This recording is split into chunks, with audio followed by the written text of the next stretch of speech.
In order to understand place value, you need to first understand that our numbers come in a base 10 system. That means that we have 10 digits in our numbers, and that's it.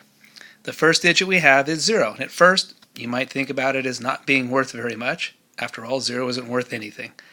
But in some cases, 0 can be worth quite a lot depending on how it's being used in our system, and we'll get more on that in a later video. Probably since you can remember, you've recognized this digit as the number 1. And if we put one block down, that represents 1.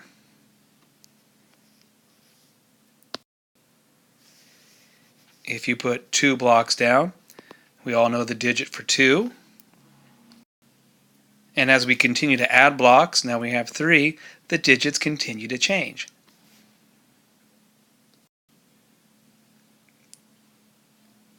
Even though we have many, 4, 5, 6, 7, 8, 9, and you'll see for each digit there's a corresponding number of blocks, we now have used already all of the digits that we have in our base 10 system, 0, 1, 2, all the way up to 9.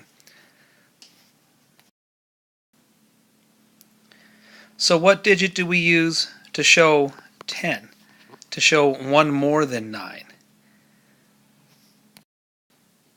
If our number system wasn't base 10, then we would need to use another unique digit to show that we have 10 items. So maybe it would look something like this. I don't know. Maybe it would look something like that. But we're not. We are a base 10 system. So let's get rid of those 2 digits. What do we do to show 10? We now take 2 of the digits we've already used and we put them in a certain order and a certain place to show the number 10. Now we've known all along, since we've been counting numbers, that this is the number 10, and we certainly know that it represents 2, 4, 6, 8, 10.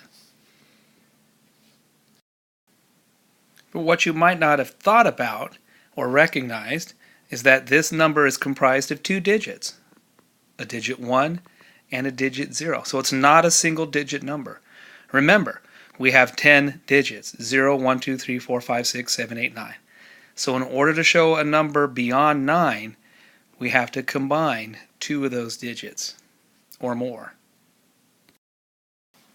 And when we combine the digits, we also combine the blocks that we're using to represent those digits.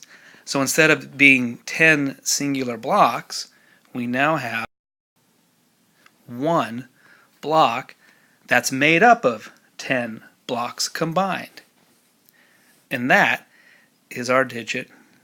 That's our number 10. And it's important to remember, these are not 10 individual blocks. It's the same as 10 individual blocks, but they've all been combined into one group of 10. And if we want to add one more block, we're going to change our digits. We're now going to show 110 and 11. 110, 11. We all know that's the number 11. And so on. Every time we add a block, we change a digit to show the new number. And yes, we've known this to be the number 12, again, since we've been counting and learning our numbers. But have we always recognized that it's one group of 10s and 2 1s? And we're going to stop here, and in the next video we're going to start explaining the place that these 1s and 10 belong in, and that'll begin to expand our knowledge further in place value.